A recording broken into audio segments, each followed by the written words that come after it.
Coming up this week on Ride the Lightning, the Tesla Motors unofficial podcast, Tesla quietly moves into the Middle East, the company is skipping a major auto show, and if you're a great software coder, I'll tell you how you can meet Elon Musk. Here we go.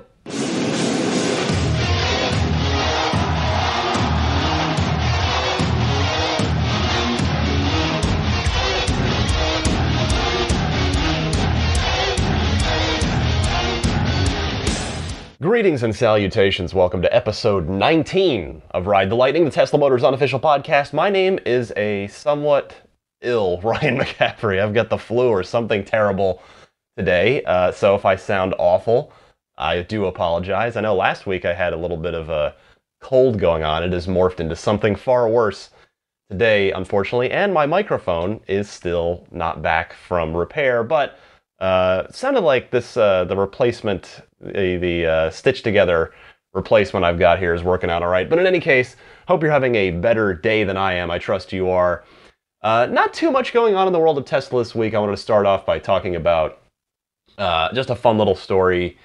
It's I was on my way to an appointment with my 4-year-old, and I was on the freeway and I had my hands sort of on the bottom of the wheel. And from the back seat, my kid asks, "Daddy, is the car driving itself?" Because she'd heard me talk about autopilot before, and I had to explain to her that no, only Teslas can do that. And she said, "When you get a Tesla, will it drive itself?" And I said, "Yes, absolutely, it will." And I said, "Well, do you wanna go see a Tesla?"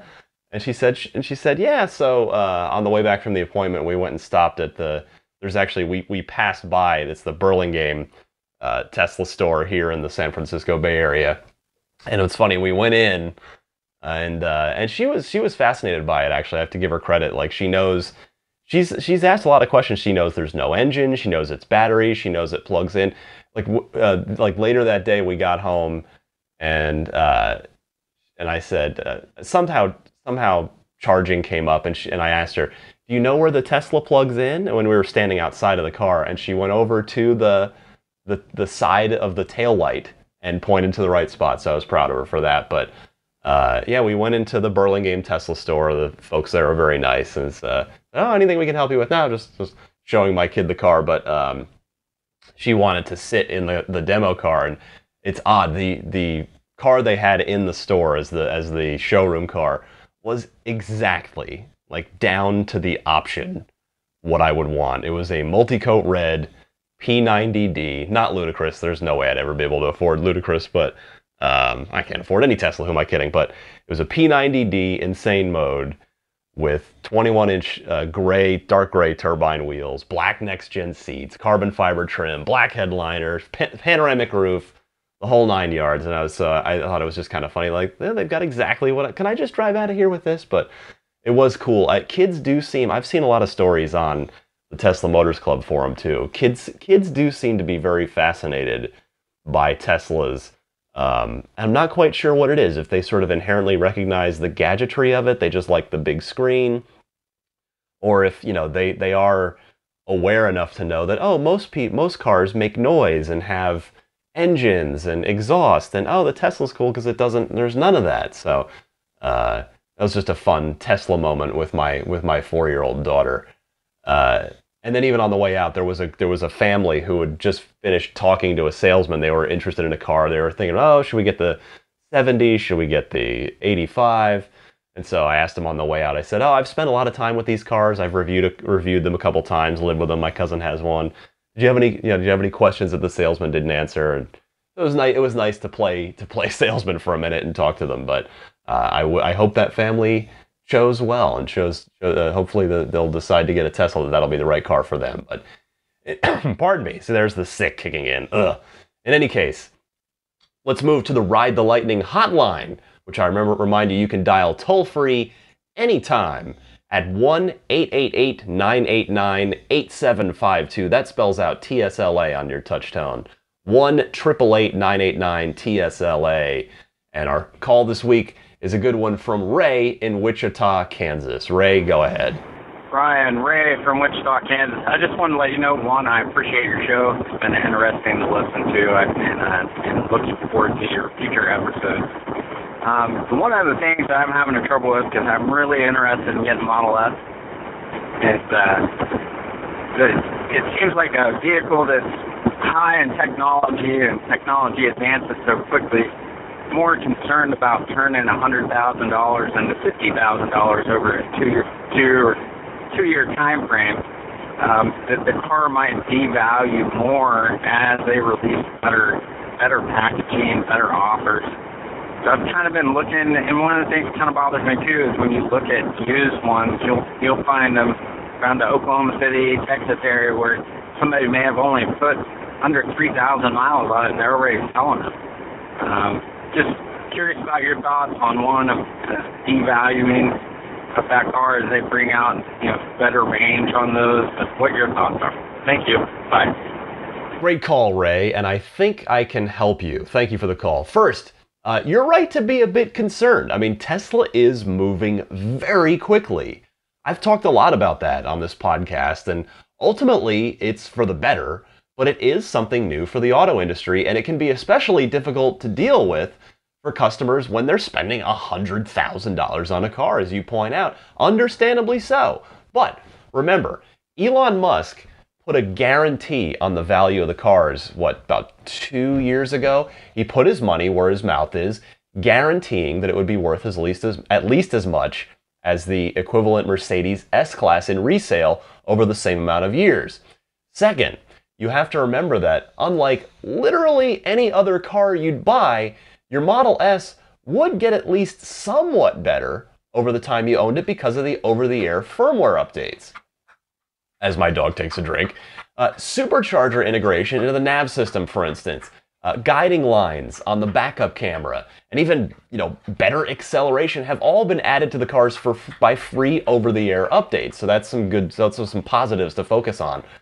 Third, to address your other concern, those low mileage cars you're seeing as CPO cars, I mean, I don't know for sure without talking to the previous owners, but my guess would be that those are probably people that traded up. There were early adopter Model S owners that traded up to autopilot and/or all-wheel drive enabled cars.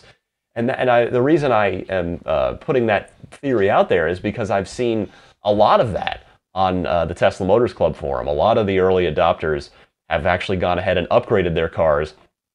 So, I mean, I know that sort of gets right to the part of what you're talking about, but I guess at the end of the day, it is true that some, I mean, not, that there are going to be things you're not going to get, but there may be things that you can upgrade to. I would point to 4G. I mean, of course, if you order a car now, it's going to have 4G LTE data capability in it, but the early cars did not. The cars didn't have it until over the summer. And they can be retrofitted, and for a relatively affordable $500 at the service center. So, and then the other thing, remember that should you choose to buy a Model S, Tesla is going to release better cars, but it won't change the fact that the car you buy is awesome. The car's never going to stop being awesome. Will there always be a next awesome? Yes, there's always going to be a next awesome, but it won't prevent the car you buy from being fantastic. So I wish you the best of luck in making the right decision for you on your next car. Now this week's hotline question, if you'd care to call in, I would be curious to know, are you buying a Tesla this holiday, either for yourself or for a loved one? Call in and tell me all about your plan to surprise them. Hopefully they don't listen to the show. Or if you're just making the holidays memorable for yourself, give me a ring, toll free, 1-888-989-8752, which is TSLA on the touchtone. You can Skype that as well. And I remind you that if you know someone special with an upcoming birthday, anniversary, graduation, or some other special occasion, you can give them a unique gift of recorded voices from friends and family telling them why they are special. The recordings can be podcasted or put onto a keepsake. Visit my friends at lifeonrecord.com to learn more. As my voice starts to give out, I'll come right back, do some news for you in just a second.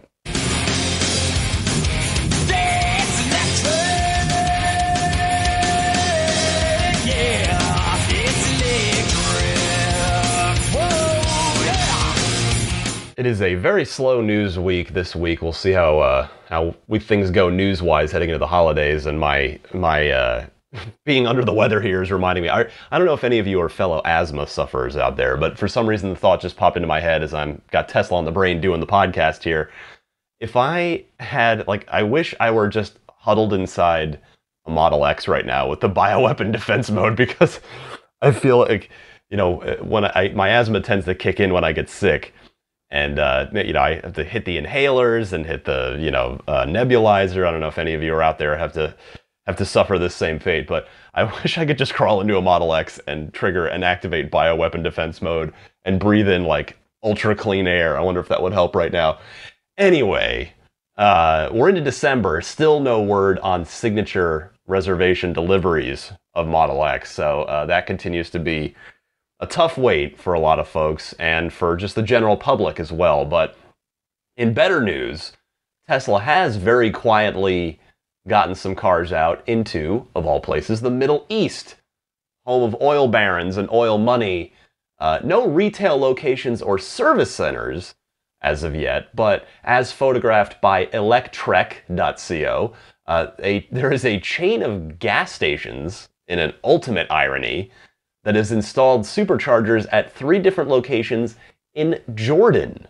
Electrek reports that Tesla is now, and other manufacturers for that matter, but Tesla is now being incentivized to do so by a new tax and customs duties exemption. It's, of course, it's great to see Tesla move into another area of the world. They've gone into China with, a bit of a slow start there, but a whole lot of potential. And same thing here, really. There's a lot of money in some of these Middle Eastern countries. And how wonderful, again, would the irony be if some of these oil barons who, you've seen stuff on the internet, some of these guys have the most amazing supercars in the world. How great would it be if these guys start buying P85D ludicrous cars? It's going to happen, or P90D ludicrous cars. It's going to happen. I guarantee you that will happen. And and I'll bet they'll do it without even really realizing the irony of it. And it's going to be great. But the more Teslas in more parts of the world, the better. It's just, it's good for the company. It's good for the world. It is good for everybody. So what's not as good, at least for, this is just an unfortunate thing. Tesla will not be appearing at the 2016 North American International Auto Show in Detroit. They have chosen to skip the event. I want to give a shout out to Tesla Motors Club user Texas EV, who had suggested in a thread that, I'm reading his direct quote from his post now, Tesla should have a booth with only a large sign that says, "Made in the USA, banned in Michigan," which I think is awesome. And that's a fantastic idea. They would never do that. That would be, Tesla's not above making statements, definitive sort of stakes in the ground like that. But really, Tesla doesn't need to be in Detroit for this show, because they've managed to reach that sort of Apple level of, doing their own events, and everyone shows up, everyone covers it. The entire internet, all social media gets set on fire. Remember when Ludacris trended? Remember when the Model X reveal was trending? Every event Tesla does now is headline news, and they actually don't need to participate in a large scale auto show. I think at some point, I'm sure they will, when they're sort of more, for lack of a better term, accepted by the industry. I think by the time Model 3 gets, they're going to want to get Model 3 in front of that sort of general auto industry, car buying population. So I do believe that this absence from NAIAS is temporary, but I think for the time being, Tesla does not need to be there. They've even taken the car. They took Model X to CES last year. I think it might have even been the year before, the prototype. I think it was last year. But we know, and the Chevy Bolt is expected to be at CES this year. In fact, a lot of you may have seen, and not a Tesla note here, but a relevant EV note, because of course the Bolt is due to be I'll go ahead and call it a competitor to Model 3, because it is a long-range EV at mass market prices. It may be the first one on the road. It may, at a price that's, again, mass market price. The car is due to be $35,000. And so, just as the Model 3 is, I don't know if any of you saw the leaked photographs of it this week, but it's very much, I have to say, I don't, please go Google it if you haven't seen it, so you know what I'm talking about here. But my take on it is neither a great looking car nor a weird mobile and or ugly car. It's just sort of okay. That's an okay looking car. Like it's not a design that excites me, nor is it a design that repels me. I mean, the i3 is very much a love it or hate it kind of design. It falls squarely into the weird mobile category, and some folks love it. I am not a particular fan of it. Whereas the i8 is stunning. I know it's not a pure electric, but yeah, it's interesting how BMW sort of split the thread of the needle on that one. One of them is totally weird and strange and polarizing, and the other one is just flat out stunning. But yeah, the Bolt, it's very much a Volty kind of front end, and it's almost a Volt in the front and a Honda Fit in the back. It's a hatchback. It doesn't look like it. It's going to be very interesting to see how much cargo space that car has, because it does not have. It's not a sloping hatchback the way that the Model S is. It's sort of just that abrupt, like a Honda Fit, that sort of Mini Cooper Honda Fit style rear end. But up front it looks all right. It's again very much like a Volt. So it's going to be interesting to see what Tesla ultimately does with the Model 3, because it's a tough line to walk. We've talked about it a lot already. I mean, do you want to take a risk, but do you want to take too much of a risk? And I think the Bolt, the Bolt plays it safe. It's not, it's not going to light a fire under people one way or the other, but it is relatively safe, and so someone might consider buying it. But take a look if you get a chance, and the March reveal of Model 3 will tell us a lot about of course the direction that Tesla is heading. Next up on the news list, as I went off on a tangent there, sorry, the ludicrous upgrades for early P85D owners. Tesla, of course, offered them a $5,000 upgrade. Those are starting to happen. They have started to be completed at Fremont first, and they're starting to move to other service centers now. It's taking the better part of a week. If you've signed up, know that it's if you've signed up, odds are you've probably already know all this. But it's the service centers are holding onto the cars for the better part of a week, but owners seem to be extremely happy with the results. There have been some great threads on TMC with not only some anecdotal, just sort of, non-scientific gut feelings about it, but also there have been some scientific, some V-Box tests and other things. And the car is very, very close to the factory P90D Ludicrous. So the secret sauce does seem to be mostly in the hardware, those fuse upgrades and whatnot on the car, rather than the battery pack itself. So if you are a P85D early adopter and you're interested in that upgrade, definitely talk to your service center soon, because you're gonna have to get on the list. You may have to wait a little while for it. Finally, this week, Elon Musk has said that on Twitter he will be personally interviewing potential new hires for the autopilot team. So if you're an engineer, coder, hacker, and you want to work for Tesla, you might get to meet Elon if you apply. Of course, the flip side to that, you'll have to get past him as well. He is a notoriously, he has high standards. He's a tough critic. He only accepts the best. He's kind of Jobsian in that regard. I saw some interview with Elon a while back that said the Tesla employees are graded on I believe it's like a 5-point rating system on a yearly basis, and it's very difficult to even get anything higher than a 3, because you've really got to move the needle to even get higher than a 3 rating, with 5 being the best. So, yeah, if you've got an inkling to meet him and you happen to have a software or a coding engineering background and you're interested in joining the autopilot team, you've got that carrot on a stick to encourage you. And I think this is totally great because it publicly says from Tesla, we think autopilot is a big deal.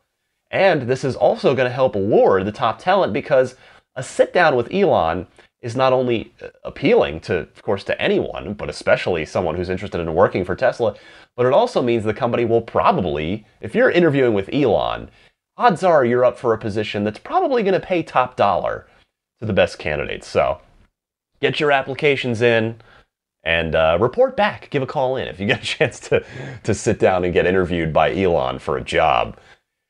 That's all I've got for news this week. Again, bit of a slow one, but I'll come right back, wrap things up, and hopefully I'll be feeling better next week. Be right back after this.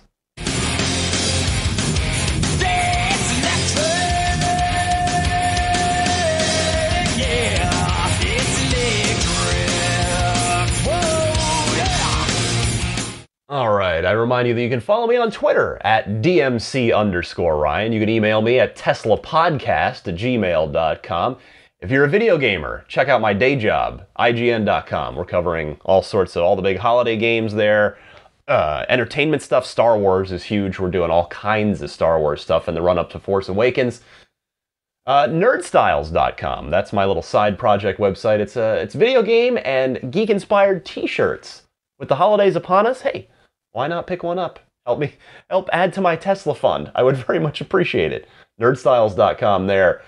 Be sure to subscribe to Dave T's weekly Tesla newsletter at teslaweekly.com. It is a fantastic resource. Catch you up on everything happening in the world of Tesla each and every week. And a reminder that you can now listen to the show in your car, in your Model S, via TuneIn. Just search Tesla Podcast on TuneIn and be sure to follow the show so you can easily pull it up and find it again if you prefer to listen to it in your Model S. Maybe you take a Sunday drive. New episodes drop. I put them out on Sundays at 9 a.m. Pacific, noon Eastern. Maybe you take a Sunday drive and that's the way you'd like to listen to the show. And regardless of how you listen, I do appreciate it. Most of you get the show on iTunes. If you search Tesla there, you'll of course find it. Also, but if you're not on iTunes, you can subscribe to the feed at teslapodcast.libsyn. That's LIBSYN.com. You'll find the RSS link there. And that about wraps it up. Hopefully I will be feeling better next week. And hopefully in time for the holidays too. It's been a bit of a rough week. I was supposed to do all kinds of work stuff today. There's a big PlayStation convention this weekend here in San Francisco that I had to duck out of, which made me super sad because it's always good to get to see our fans and readers and viewers and listeners. They're great folks, as I know all of you are too. I've spoken to a number of you either on email or taken your phone calls from the Ride the Lightning hotline or what have you. I thank each and every one of you for giving the show a chance here, sticking with me week after week. We're 19 episodes in. This is fantastic. I'm having a blast doing this. So much more good stuff to come. Join me again next week for Ride the Lightning episode 20. Until then, have yourself a safe, fantastic week and happy electric motoring.